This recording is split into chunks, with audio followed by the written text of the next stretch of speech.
আজকে আপনাদের জন্য সাজেস্ট করব একটা ভিন্ন ধরনের মুভি। এই মুভিটির নাম হচ্ছে মাঞ্জুমেল বয়েস। বেসিকলি এই মুভিটা হচ্ছে একটা মালায়ালাম সিনেমা। তাহলে কথা হচ্ছে, আপনি মাঞ্জুমেল বয়েস এই সিনেমাটি কেন দেখবেন? মাঞ্জুমেল বয়েস নিয়ে আজকে শেয়ার করব বেশ কিছু ইন্টারেস্টিং ফ্যাক্ট। তবে তার আগে বলছি, এখনও যারা আমাদের সিনেমা বাজার চ্যানেলটি সাবস্ক্রাইব করেননি তারা সাবস্ক্রাইব করে পাশেই থাকুন এবং সেই সাথে আমাকে ফেসবুকেও ফলো করতে পারেন। ভিডিওর নিচে ডিসক্রিপশনে দেওয়া থাকবে আমার ফেসবুক পেজের লিঙ্কটি। দয়া করে ফেসবুক পেজটি ফলো করে পাশেই থাকবেন। তাহলে চলুন শুরু করা যাক মাঞ্জুমেল বয়েস নিয়ে বেশ কিছু আপডেট। মাঞ্জুমেল বয়েস এই সিনেমাটি মূলত 2006 সালের একটি সত্য ঘটনাকে কেন্দ্র করে বানানো হয়েছে। এই সিনেমাটি একটি থ্রিলার এবং অ্যাডভেঞ্চার জনরার সিনেমা। এই সিনেমাটি যদি আপনি দেখতে বসেন, কখনো আপনি হাসবেন, কখনো আপনি কাঁদবেন এবং এই সিনেমাটির প্রেমে পড়ে যাবেন।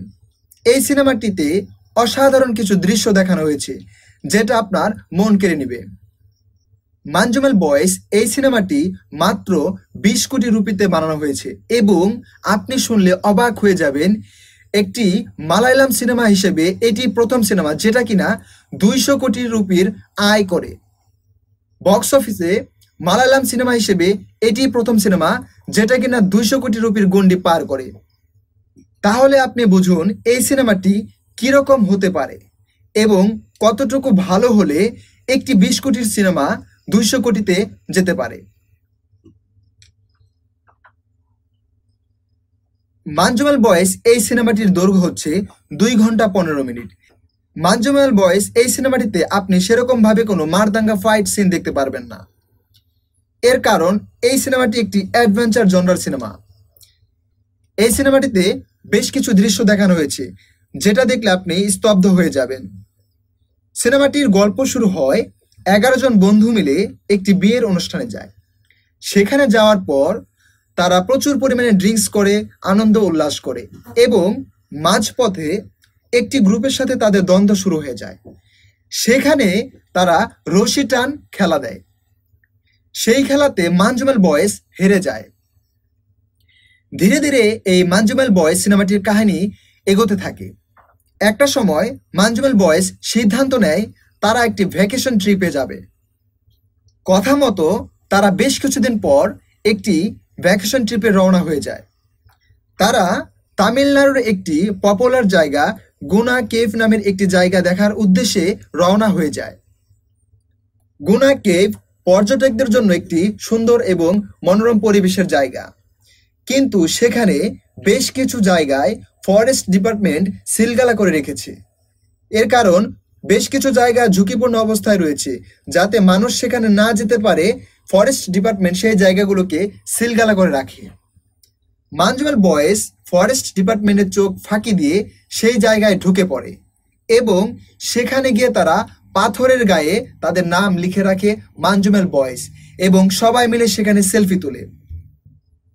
সবাই যখন ঘোরাঘুরি করছিল, ঠিক আচমকা একটি শব্দ হয়। সেই শব্দটা শুনে সব বন্ধুরা মিলে স্তব্ধ হয়ে যায়। সেই শব্দটা ছিল সুভাষ নামের একজন বন্ধু সেই গুহার ভিতরে পড়ে যায়। এটা দেখার পর সবাই তো বাকরুদ্ধ হয়ে যায়। সুভাষ সেই গর্তের ভিতরে পড়ে যায়। এখন কিভাবে সুভাষকে উদ্ধার করবে, এই চিন্তায় তাদের ঘুম হারাম হয়ে যায়। একটা কথা আছে, যখন বিপদ আসে চতুর্দিক থেকে আসে। সুভাষ যখন সেই গুহার ভিতর পড়ে যায়, তার কিছুক্ষণ পর বৃষ্টির আবহাওয়া শুরু হতে থাকে। তুমুল ভারী বর্ষণে সেখান থেকে পানি গড়িয়ে এবং গুহার ভিতরে পড়তে থাকে। কয়েকজন বন্ধু মিলে সুভাষকে বাঁচানোর চেষ্টা করতে থাকে, কিন্তু সুভাষ তো সেই গর্তের ভিতরে পড়ে যায়, কিন্তু সেখান থেকে কোনো আওয়াজ আসছিল না। কয়েকজন মিলে সাহায্যের জন্য আশেপাশের লোকজনকে ডাকাডাকি করে, কিন্তু কেউ তাদের সাহায্যের জন্য এগিয়ে আসে না। অবশেষে তারা পুলিশের দ্বারস্থ হয়। পুলিশ তাদেরকে সাহায্য করা বাদ দিয়ে তাদের লাঠিপেটা করে এবং অবশেষে তাদের কথা অনুযায়ী পুলিশ সাহায্য করার জন্য চলে আসে। স্থানীয় পুলিশ এবং ফায়ার সার্ভিসের তত্ত্বাবধানে সুভাষকে উদ্ধারের অভিযান শুরু হয়। এই ছবিটির মাঝে মাঝে কিছু দৃশ্য দেখানো হয় মানজুমেল বয়েজ ছোটবেলায় কেমন ছিল, ছোটবেলায় তারা কি করতেন, কিভাবে খেলাধুলা করতেন, সবকিছু। সুভাষ যখন সেই গুহার ভিতরে পড়ে যায়, সুভাষকে রেখে তারা চলে আসেনি। তাদের ভিতরে সেই বন্ধুকে বাঁচানোর জন্য আপ্রাণ চেষ্টা, সেটা দেখলে আপনি অবাক হয়ে যাবেন। একদিকে ভারী বর্ষণ হচ্ছিল, সবাই মিলে পানি আটকানোর চেষ্টা করছিল, আর কিছু লোক ছিল পুলিশ স্টেশনে এবং কিছু লোক ছিল স্থানীয় লোকজনকে আনার জন্য চেষ্টা করছিল।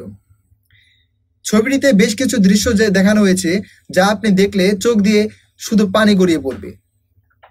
অবশেষে যখন স্থানীয় পুলিশ এবং ফায়ার সার্ভিসের টিম সেই গুনা কেভের ভিতরে এসে পৌঁছায়, ঠিক তখন শুরু হয়ে যায় অন্যরকম পরিস্থিতি। কেউ সেই গুহার ভিতরে নামতে চাচ্ছিল না ভয়ে। তাহলে কি সুভাষ সেই গর্তের ভিতরেই থাকবে? এবং সেখানে আদৌ কি সুভাষ বেঁচে ছিল না মরেছিল? অবশেষে যখন কেউ রাজি হচ্ছিল না সুভাষকে উদ্ধারের জন্য, তাদের এক বন্ধু সেই গুহার নিচে নামার জন্য রাজি হয়। আদৌ কি সুভাষ বেঁচে ছিল? সুভাষ কি তারা উদ্ধার করতে পেরেছিল? জানতে হলে আপনাদের সবাইকে দেখতে হবে এই থ্রিলার অ্যাডভেঞ্চার জনরার মানজুমেল বয়েজ সিনেমাটি। আমি আশা করব আপনারা সবাই এই মানজুমেল বয়েজ সিনেমাটি দেখবেন। কমেন্ট করে জানিয়ে দিবেন এই সিনেমাটি আপনার কাছে কেমন লাগলো। আশা করি আপনাদের সবার এই মানজুমেল বয়েজ সিনেমাটি ভালো লাগবে। আজকের মতো এখানেই বিদায় নিচ্ছি। দেখা হবে পরবর্তী ভিডিওতে। ভালো থাকুন, সুস্থ থাকুন এবং সাবস্ক্রাইব করুন আমাদের সিনেমা বাজার চ্যানেলটি। ধন্যবাদ সবাইকে।